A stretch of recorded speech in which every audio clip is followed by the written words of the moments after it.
Today is July 29th, 2004. My name is Stan Moretsky, and it's my pleasure to be interviewing David Handleman. Our videographer today is Lauren Sherman. Now, this interview is taking place at the Federation's offices in Detroit, and we'll start interviewing Mr. Handleman. And the first question I'm going to ask him about was, he was born in Detroit. Right. And I'd like to find out a little bit about where your parents came from. Are they originally Detroiters, or No. did they immigrate? They immigrated. My father immigrated from Germany and my mother from Russia. And they met in New York, of course. That was the focal point, I should say. And they met, they married, and my father went to work for a Standard Oil company. And they had a large, with the automobile industry. He was transferred to Detroit. And that's where, well, first he was transferred to Cleveland, because that's where Brother Paul was born. And Brother Joe was born in New York, of course, where after they were married.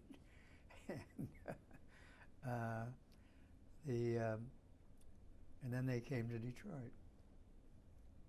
And then you were born. And then I was born, and Brother Mo and my sister and Brother Mo were born here in Detroit.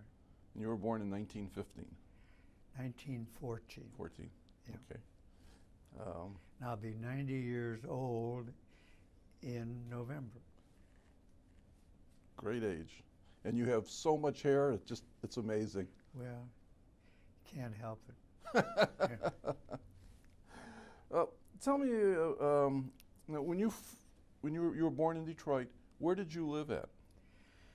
We lived on the east side where all Jewish families lived. We lived on, gosh, my memory, when you're going to be 90, your memory isn't as good as it was when I was 50 or 60 or 70. We lived on, I was born in Harper Hospital. And we lived on the east side. And then we moved to Pleasant Ridge when I was around 7 years old. And we lived there until the city, about 1930, built 3 schools,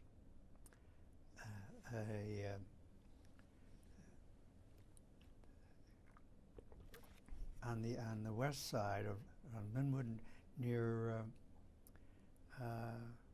Claremont. They built a high school, a intermediate, a middle school, and an intermediate, and an elementary school. Right. And my brother Mo went through all 3 of them. I was in the first graduating class of Durfee Intermediate, and went on to Central. Wow. And that's when we moved back. When they built those schools, my folks moved back to Detroit. That's very unusual that you were out in a suburban area. And what took your family out there? Was there a special reason? At that time, that was quite far out. My father was anti-Semitic. He was? Yeah, I'm just kidding. No, my father thought that we should intermingle. Mm-hmm. My father was German, very Reformed Jew. And he felt we lived in a community, we should be part of the community. We shouldn't isolate ourselves. And when they built the 3 schools, I say around 1930, I was 14 or 15 years old at the time. And I went to Durfee, and I went to Lincoln, and the other school, my brother Mo went to all of them, and my sister was at Smith, at the university in the East. Oh, okay. That was a women's school, university. And you went to Wayne University. I went to Wayne. But for high school, you were at Central High School? I was at Central High School. Okay. And what was that like? Were you involved with Jewish groups then, or well did you Central belong was sort to? of it had a mixed group, Gentile and Jewish, and this was during the Depression now, and we all dressed like this to go to school. There was no informality about our dress. The girls wore high heels, wore hats, so forth. And it was a very formal gathering of young people. Right. As I say, this was during the Depression. Okay. And at that time, you lived. Were you a member of Temple Bethel then? Yes, we were Temple member. I was member of Temple since I was 5 years old. Bar mitzvah there? Or No, confirmed. confirmed. Okay. My sister was confirmed, and my 2 older brothers were not confirmed. Okay. At that time, when you moved back to the city, is that when your father started the Handleman Company? The Handleman Company was formed in 1934. Mm-hmm. And I got out of school out of Wayne in 1937. And then I went to work for the company. And it was a family business. There were my 3 siblings, my 3 brothers, then my sister, because she didn't work. But we had a little warehouse, and we called on the drugstores. And then my brother Joe, who was president of the company, who had the vision. Joe is 10 years older than I am. Mm-hmm. He had the vision that we should go into the supermarkets just came in, that we should put departments, health and beauty aid departments in the supermarket. The druggists were very, very angry at us about it. We lost some drugstore business because of it. But we were able to build a $40 million drug business in those days. That would be equivalent to maybe $500 million today. So even in the Depression, right?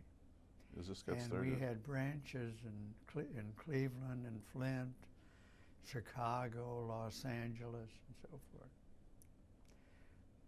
Your business was basically as a rack jobber then, right? Right. Where the truck driver would go in and fill the shelves up and.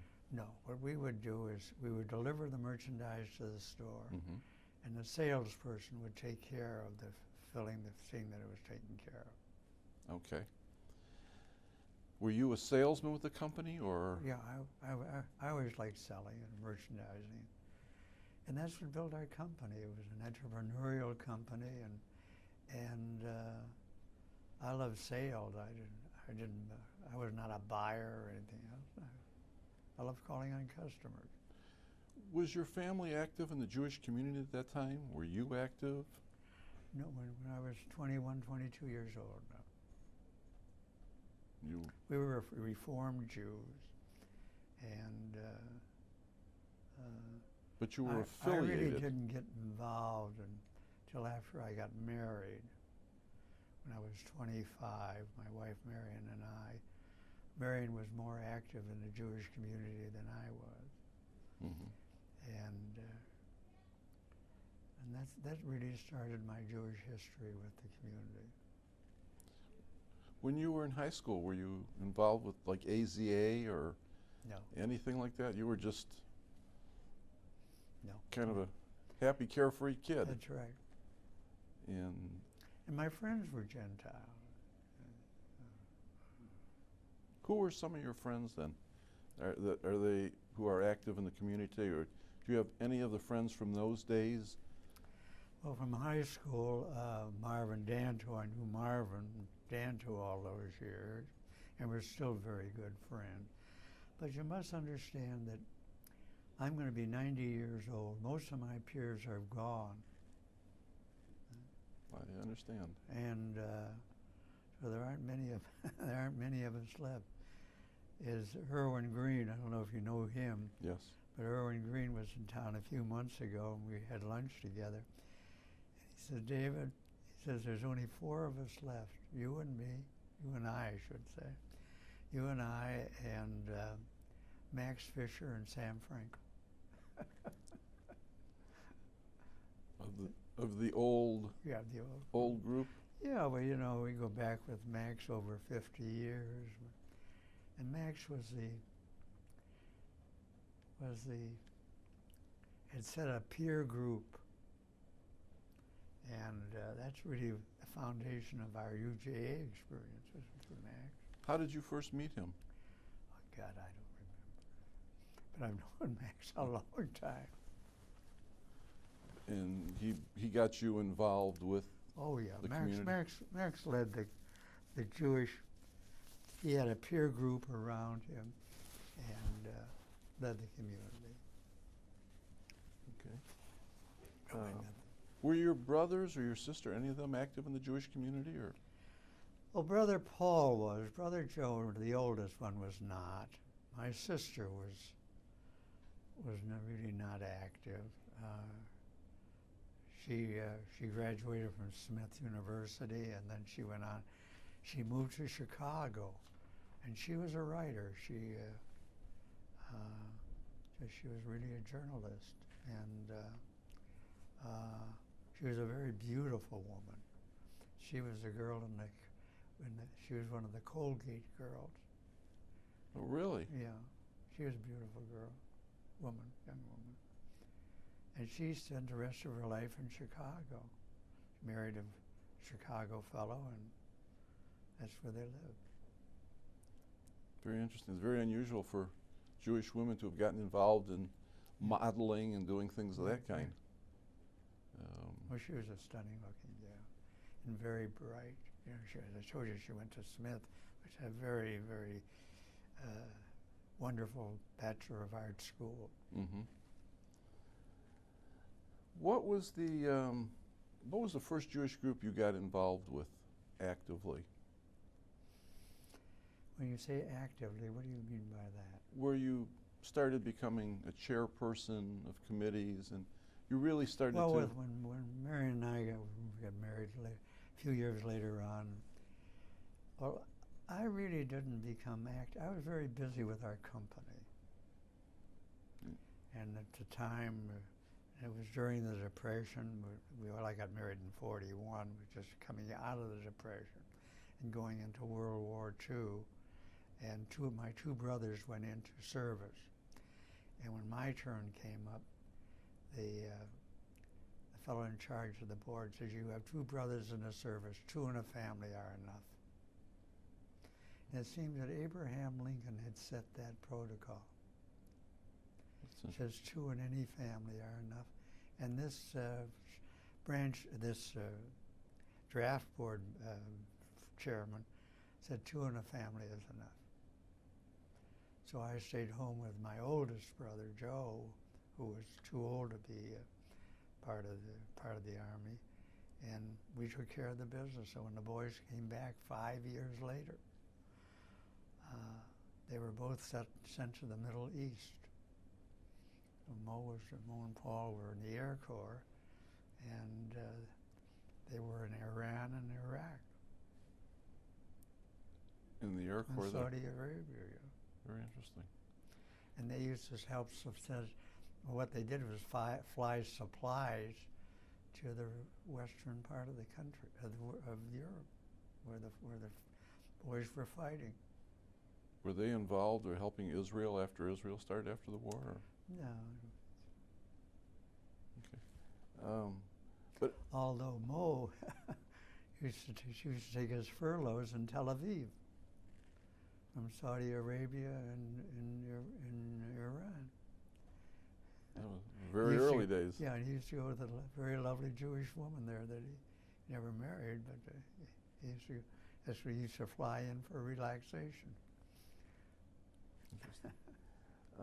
But now back, you say you can't remember the first group you were involved with, but your wife got you started with involvement with Jewish groups? Really, yeah. Yeah. But what's the first one where you, like I say, became a chairman or started moving up the ladder? God, I don't remember. I really don't remember. Okay. Well, of all the organizations you've been involved with, which have been your favorites? You mean Jewish organizations? Yeah, or no, any of the organizations. You also have such a list of community organizations too, and well, I believe that we lived in a community. We should be part of the community. That you shouldn't just isolate yourself with one aspect of the community. And that's the way my family was, and that's the way I was. And it was more your wife who got me involved in the Jewish community. Sound like as a salesman you must have been more busy with the building the business. And I was busy. I was doing when I got married.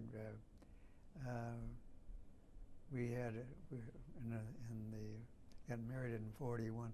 Well, in 1955, we were in a drug business, see, and which was, as I said, was started in 34, and in 1953, Brother Joe said we had to have another division in the company, and we understood distribution. And he says, I made a study of it, and music needs distribution help, and we can be a factor in that business. That was Brother Joe in 1953. And in 1950, we went into the music business, and RCA, Joe had a very good friend in New York that was was the president of Gray Advertising. And Gray Advertising, when Joe was telling him the story about our interest in music, he says, well, we do their RCA's advertising. He says, I want you to meet Manny Sachs, who was president of RCA.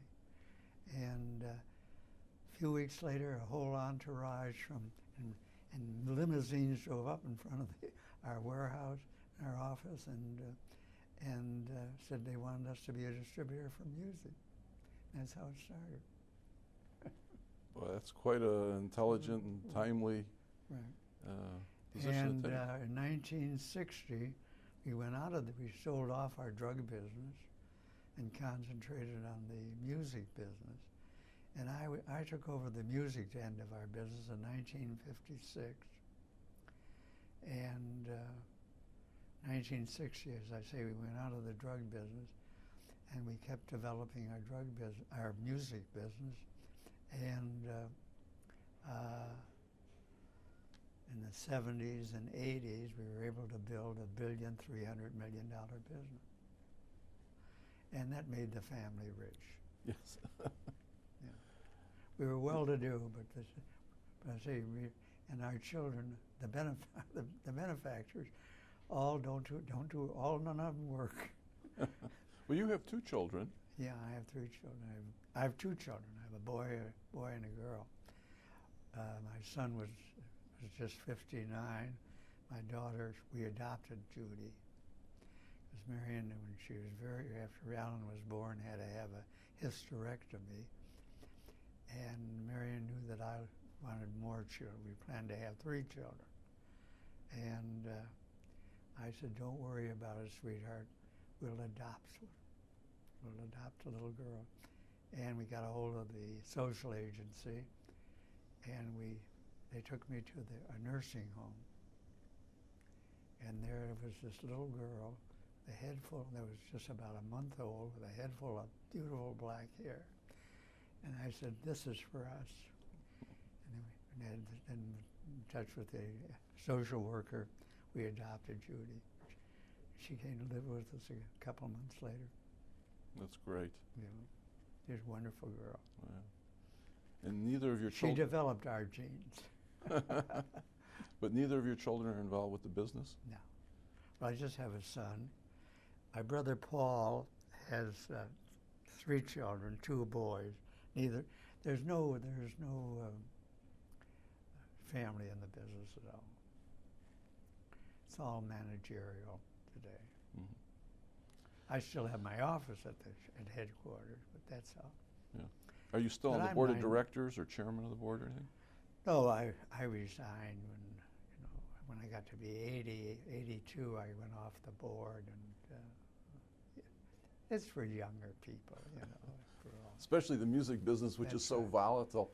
And I didn't want to be involved in the minutiae and detail of it. So when I was 77, I turned it over to our chief operating officer, Steve Strom, and in '91 he took over, and he's still the chief CEO of the company. But I have my office there, and I go in a few days a week for a couple of hours, say hello to the people, and listen. When did your father die?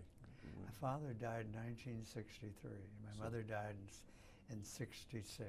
Okay, so he saw the development into the music business from the... Oh yeah. Drug business. Was he active at any time in the Jewish community, or just? Yeah. Not really. Okay. Just kind of ran the company and. Okay. Were you ever involved much with the Motown? No, I knew Barry because they were a Detroit group, and he ran a Motown, which was a Detroit label, and I remember a cute story about him. We were always very close, my family and our business were very close to the NBD, which is now Bank One. And the chairman at the time of Bank One, of NBD, said, "You know Barry Gordy very well." And I said, "Yes, I do." And he said, "We would like to have his account. Would you talk to him about us?" So I called Barry, and we went to lunch, and he opened up an account with him. You truly are a salesman. That's. Well, it was the best bank in Detroit, really, and it was good for Barry. That was with Chucky Fisher or something? Pardon? That was when Chuck Fisher was the president of NBD? Chuck came later. It was a little later, because I'm going back to the middle 50s, early 60s. Mm-hmm. Well, I can't think of his name, and he was very. Well, I'm trying to think. Did Fisher come afterwards or before him? I don't remember. Yeah. At the same time, you were starting to get involved with community groups. I mean, if somebody looks at your resume of all the groups you've been involved with, from the United Foundation, the DIA, Detroit Institute of Arts, Interlochen Music Camp. Just Interlochen, which is one of my favorite places. How did you happen to get involved with Interlochen? A friend of mine who was on their board asked me to go there and if I would go on the board of Interlochen. That was probably 35, 40 years ago. And I just dropped off the board, incidentally, this year. And I thought it was a great institution. And then what made it even better that I was actually involved, my daughter married, when she got married, she moved to, what's the name of the town Judy lived in? Pardon? Traverse City. Traverse City. And that's only 40 miles from Interlochen. Mm-hmm. And that was also an inducement to go to the board meeting, because I would drive up and see them, she and her husband. So you were involved with, I can't think of his name, who was the executive director at Interlochen, the man who had the radio show on WJR. Well, the ones that I was involved was before that. Okay. But you've worked with then the growth of Interlochen, and Yeah, well, Interlochen had an international reputation, more so than Detroit, mm-hmm. or more so than the United States, because they had youngsters from all over the world come there. Well, I'm very familiar with it. Oh, It's, yeah. Both my children went there for Oh, is that right? several summers. Well, so then you know it. Yeah, but the other schools that you've been involved with, Oakland University, University of Michigan. How did you just started getting involved, and you just kept getting more and more involved? Well, I didn't believe that the Jewish community was one factor of the community, but that wasn't the whole community. I felt that we should be in the whole community, Mm-hmm. and we could make, as long as we could make a contribution.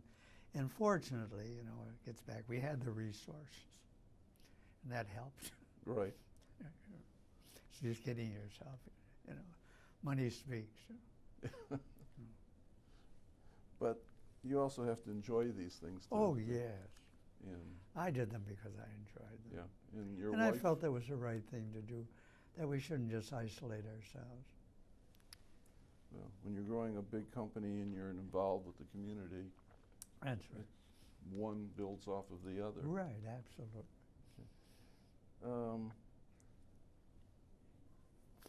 The only community I really wasn't involved in was the black community.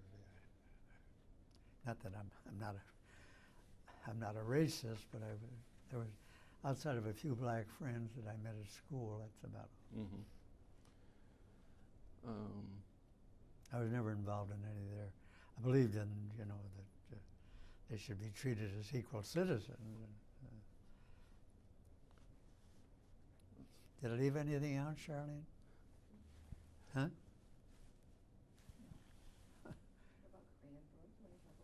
Oh, well, I was on the board of Cranbrook. I forgot about Cranbrook.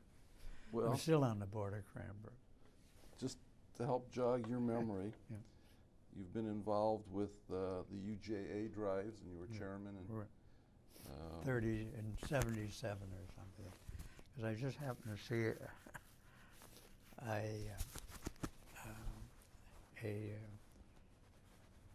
I pulled out a group of pictures out of our library, and it was 77. Picture of me and my wife, and I was co-chairman with a fellow by the name of Irving. I can't think of his last name. Seligman. Sully. That's right. Your memory's better than mine. He's an awfully nice guy and a good guy. And the other ones have been United Jewish Charities, the Jewish Welfare Federation, Yeah. I was president of the United Jewish Charities for I don't know how many years. and Hebrew Immigrant Aid Society, HIAS. Well, I sent them money. I was never really involved in it. And the American Jewish Committee. Yeah, which I thought was a very good committee. Very good committee. I thought they served a wonderful purpose. They were on this level, in their work with the government and with Congress. Who were some of the people that you worked with in those committees?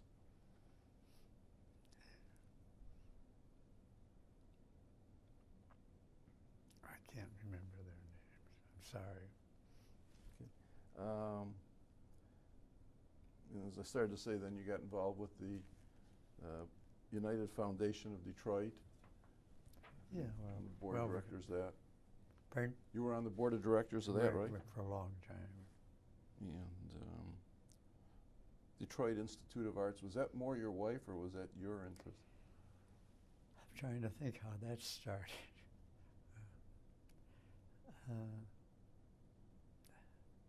My wife was graduated from the University of Michigan in '38. She taught school for 2 years and didn't like it. And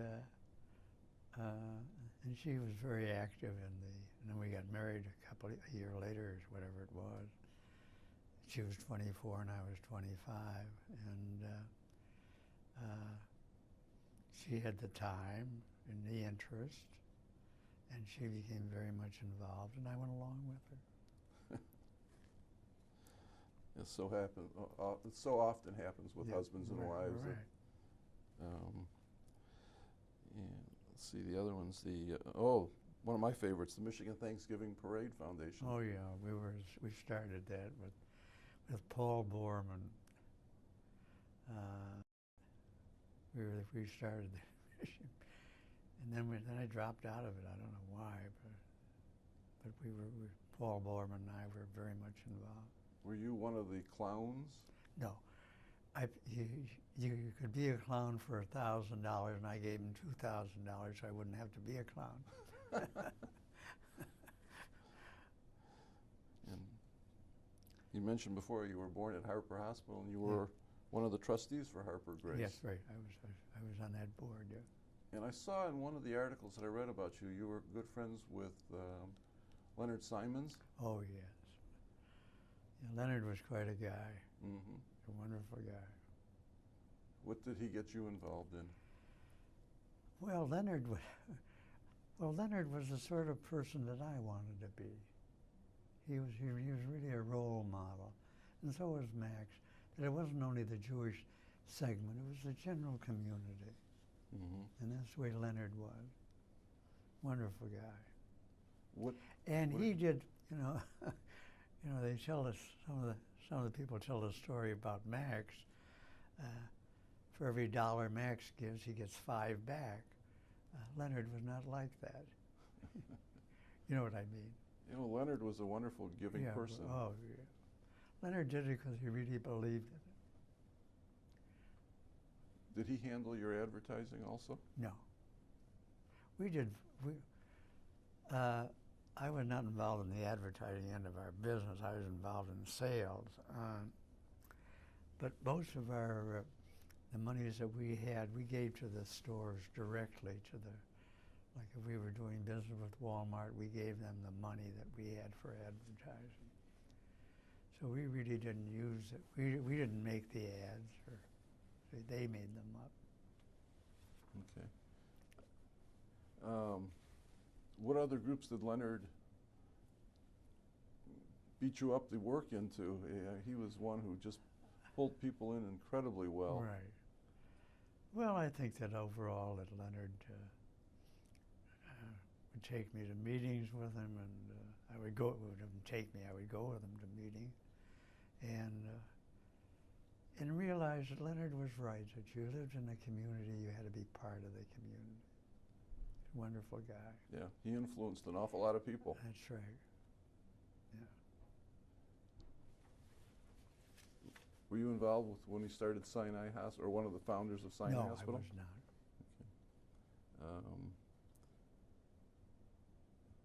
I understand he was the co-chair of one of the dinners where you were honored. I believe it was for your planting the forest of 50,000 trees. Well, yeah, that was one of them. Yeah. Have you Did kept I one see with the before? trees? Well, you Yeah, mentioned your first. when I went to Israel, they showed me a tree. You said your first trip to Israel was a mission in '69. Yeah, when I told you when she was prime minister, she Golden invited year. 37 of us across the country. And my brother Paul and I were invited, and we flipped to see who would go, and I lost, so I went. Yeah, this was in 1969. Yeah. And you. So I've been to Israel a number of times. I can't tell you how many, but a number of times. What were the memories you brought back from that first trip? Oh, being tremendously impressed about what they had accomplished, and the strength of the people and their love for Israel. Did this increase your feeling, getting more active in the Jewish community, or? Yeah, and giving more contributions. Who were some of the other people on that first mission? You mentioned Right. that first mission that you went on in 1969. Do you remember who some of the other people were? Well, I'm trying to think of some names. They were outstanding people across the country. Crown was from Chicago. He was a very important philanthropist and very important in they set up and his son is chairman of the board of this country that makes planes for the Air Corps. I can't think of the name of the company. Well, that's all right. Yeah. Who were some of the other people, though? Then this entrepreneur who, I can't think of his name either, who came from Europe and became very much involved in the Jewish community nationally. Now, these people I'm talking about now Crown was a national. I was more local. And you were never active in the national boards. It was all Metro Detroit. Yeah. Was there a reason for that, or did just? No, not particularly, but I had done enough traveling. I was traveling all over the country for our company, and I didn't need any other obligations. Okay. That's all right. I want to ask you a couple things about the Handleman Company, that one of the things I thought was rather interesting was your company's mission statement, which says, "Our mission is to create customers for our customers." And it's a very unusual position. And I don't know, were you involved with creating this? Oh, yeah. Well, if we did a good job in the store and had the right merchandise at the right time, that benefited our customer and his customer. Were you involved in this inventory control system that was created? It's an interesting story about that. Let me clear my throat. Pardon me.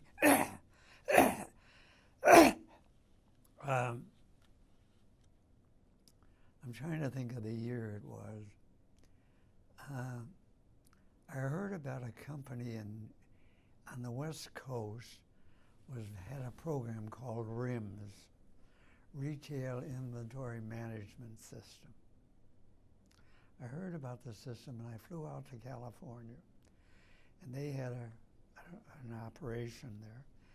I bought their company and I hired the two men, and I didn't like them, but I liked what they were doing. Mm-hmm. I brought them to Detroit, took over their company, and after about 2 years, I got rid of them. But they weren't good people, but they had an idea, and we expanded that. And today we have our IT department is one of the finest in the country. Now, that isn't my fault. I like selling and being involved in customer relationship, but our people that we brought in understood it. And Steve Strom, who is the CEO today, is very active in our computer IT department. Mm-hmm. Well, companies like Walmart and Kmart demand That's right. incredible specificity of how things are done. That's right. And that's why we were able to maintain their business. Mm-hmm. Have you expanded beyond music at all? Are you involved in other products now? And I'm not involved really in Yeah. Let me just,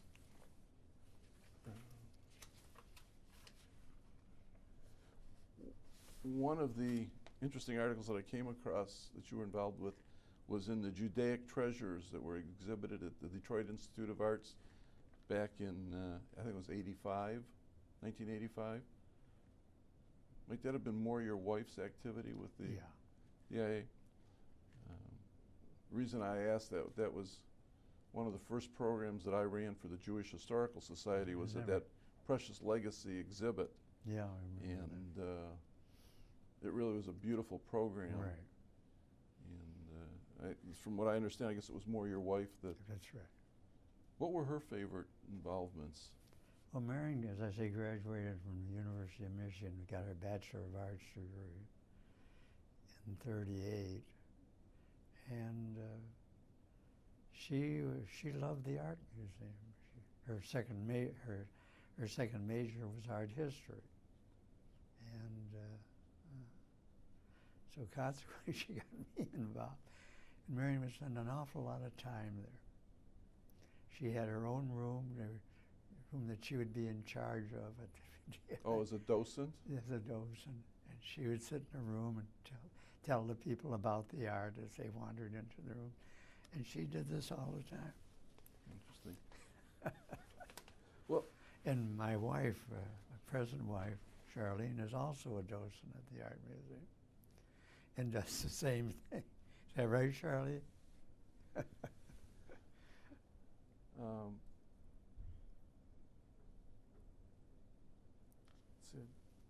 I guess one of the questions I'd like to ask you, do you have some grandchildren now?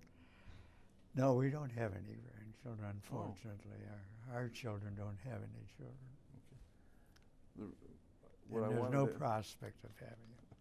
What I wanted to ask you was, what, if you could pass on, or if you had grandchildren, let's say your nieces and nephews then, what feelings you would like to pass on to them about what the activities in the Jewish community or in the general community? What kind of a legacy would you like to leave these children? Well, you see, Nieces, nephews?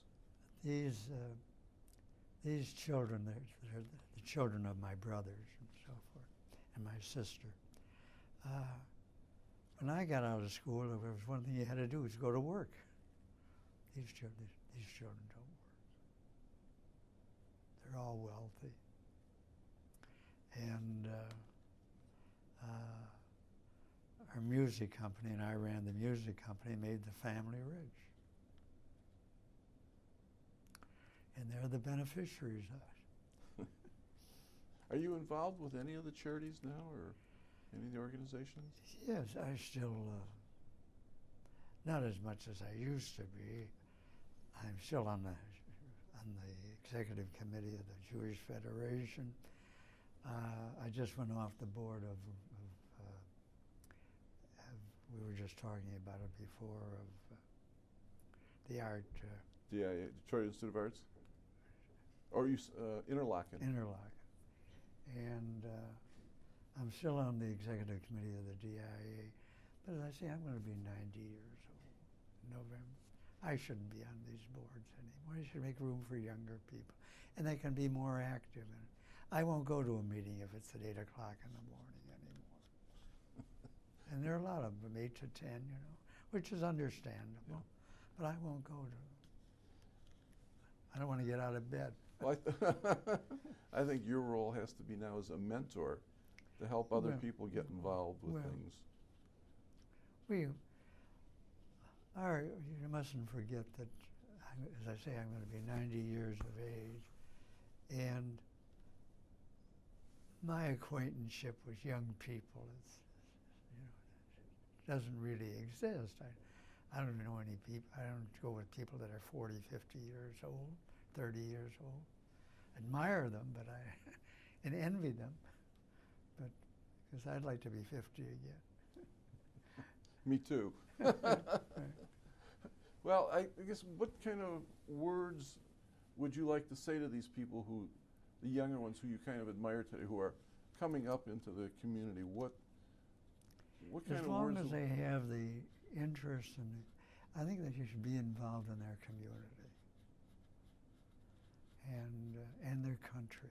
And I believe they should be involved in education, because an educated America is a free America.